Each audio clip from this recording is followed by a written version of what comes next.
काकटपुर पूर्वतन विधायक तथा पूर्वतन मंत्री सुरेन्द्रनाथ नाईक देहांत 93 वर्ष बयस भुवनेश्वर स्थित बासभवन में परलोक होईछि।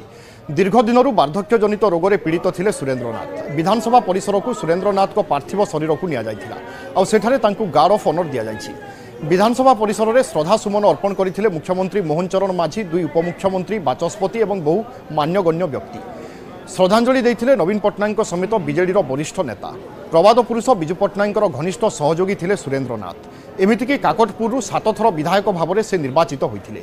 1960 मसीह अस्तरंग पंचायत समिति अध्यक्ष भाव में निजर राजनैतिक क्यारियर आरंभ करथिले सुरेन्द्रनाथ। 1971 मसीह से प्रथमे उत्कल कांग्रेस टिकट्रे विधानसभा को निर्वाचित होइथिले। परे 1977, 1985, 1990, 1995 उपनिर्वाचन, 2000 और 2004 निर्वाचन में जीति विधानसभा को आसीथिले। 1977 रु 1980 पर्यंत से विधानसभार उपबाचस्पति रही। 1990 मसीह बिजुबाबू मुख्यमंत्रित्व समय से राजस्व और अबकारी मंत्री भाव में कार्य करथिले। सेभली 2002 रु 2004 पर्यंत से विद्यालय और गणशिक्षा मंत्री थिले। 2004 रे कृषि मंत्री होइथिले और 2012 रे से राज्य योजना बोर्ड रो उपाध्यक्ष दायित्व नैथिले। जरूरीकालीन परिस्थिति समय से कारावरण मध्य करथिले। पूर्वतन विधायक तथा पूर्वतन वरिष्ठ मंत्री सुरेन्द्रनाथ नाईकंकर दुखद देहांत होईछि। आज तांकर मर शरीर विधानसभा परिसर भीतर को अणा जाइछि एवं तांकु आज गभीर श्रद्धांजलि ज्ञापन करागला।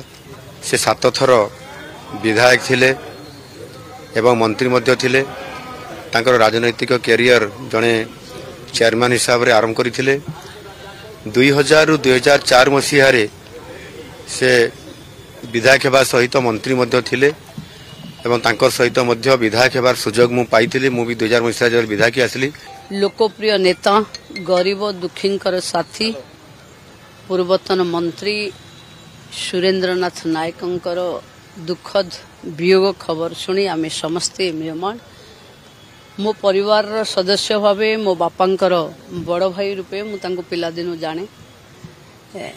सबु बळे राजनीति रे निज अंचल को प्राधान्य दबा सुरबाबू कामरू आमे जानिचु। तेणु शोक संतप्त समस्त परिवार को समवेदना सहित अमर आत्मार सद्गति कामना करुच्ची। सुरेन्द्रनाथ नायक वर्तमान मु बहुत मर्माहत।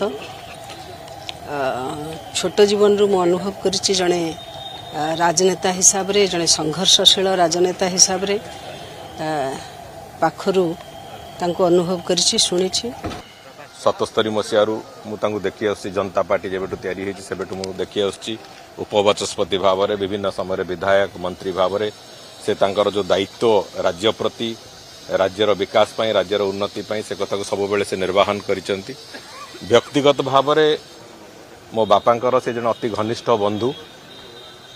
राजनीति एकाठी करने कारण मु सुर भाई डेकिले सुर भाई डाके, किंतु थटारे से बहुत समय कहे अत्यंत स्नेहास्पद लोक, बहुत अत्यधिक स्नेह देइचंती। शेष जाए भी से जनजीवन कथा शुणा आग्रही थे, खबर रखुले।